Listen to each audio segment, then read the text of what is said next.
Hi, this is Polar Bee again, second video, and I think that I have the sync thing finally down. At least I hope so, so we'll see. Anyway, today's been a good day. I spent a lot of time out in the garden, which I love to do. I really love to garden.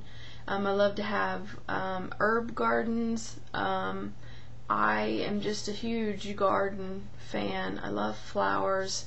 Spring is actually my favorite season of the year, and I just love, there's such a good Native American connection as to having your hands down in the dirt and digging into the earth and just feeling the richness of the soil between your fingers.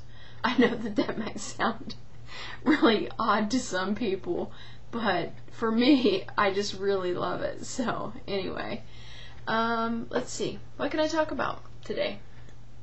Well, I thought I would give you just a little bit of my background and history. So I have to watch my time too, so anyway, I actually I started out, well, I was born obviously to my mother and my father, but I never really lived with them a whole lot. There were sporadic times that I did. My mother was actually 16 when she had me, and she was not ready to have a baby. She married my father. He was 18. They both went to the same school. They grew up together. They got married, and probably about a year later they had me, and within 6 months my mother decided that she did not want to, I guess, take care of me or have a baby. So anyway, she left, and that left me with my father,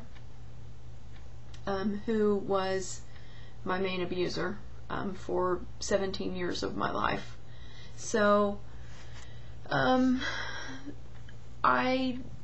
father couldn't really take care of me either, so actually I ended up in a lot of different homes. I ended up being passed around to a lot of different family members, whoever actually could keep me at the time. I lived with friends. I stayed with cousins. Sometimes I would stay for a week in one place and then I would be carted off to someplace else.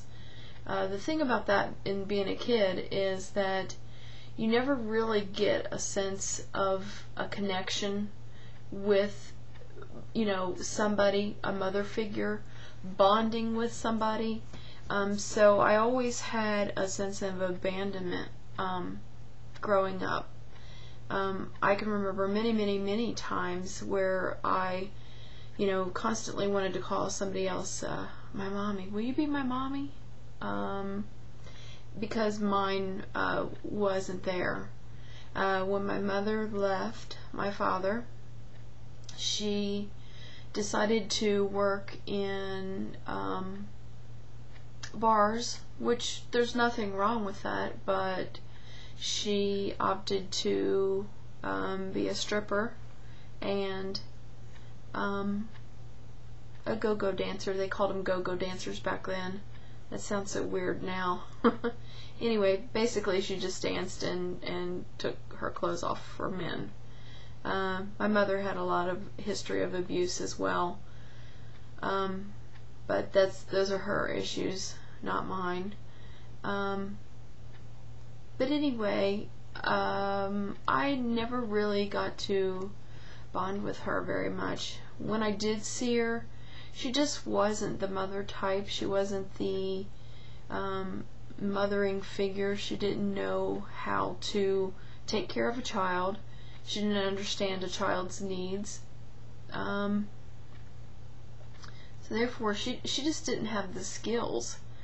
That was hard for me, realizing that, or dealing with that, I guess, as a child, because I just knew that she was my mother. She didn't really treat me very well as her child. She didn't really have a whole lot of time for me, and when she did, she was impatient. I used to go over and stay overnight with her, and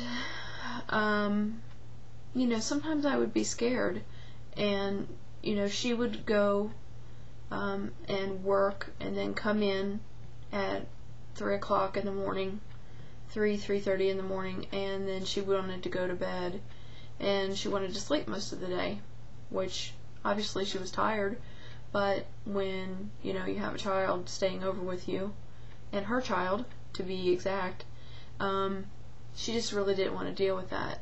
I remember one time going in and waking her up and saying, "I'm afraid." You know, I think I was like 7 years old, and you know, she yelled at me. She's like, you know, "I'm trying to sleep," and you know, it didn't go over very well. She's like, "You know, you need to grow up." Well, dang, I was just 7 years old, for God's sakes. But just that, I remember being a teenager and later going to restaurants and stuff with her, and you know, she always wanted to show off the fact that I was her daughter, but she never wanted to take the responsibility for me. Go figure. My mother was, I wouldn't call her a half midget, but she called herself a half dwarf, and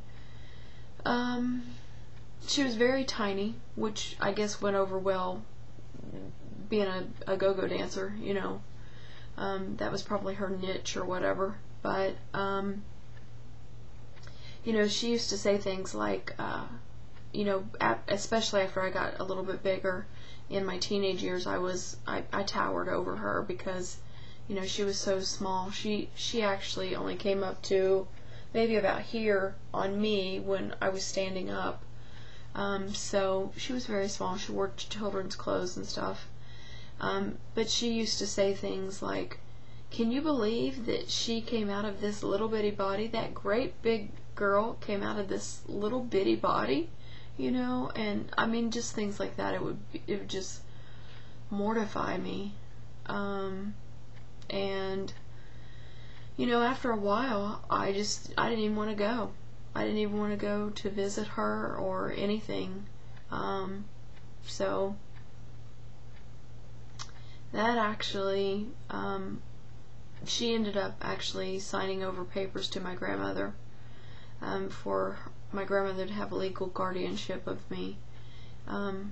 So anyway, I think I'll probably have to continue this because my time is getting up, so I will continue. To be continued. Bear hugs. Later.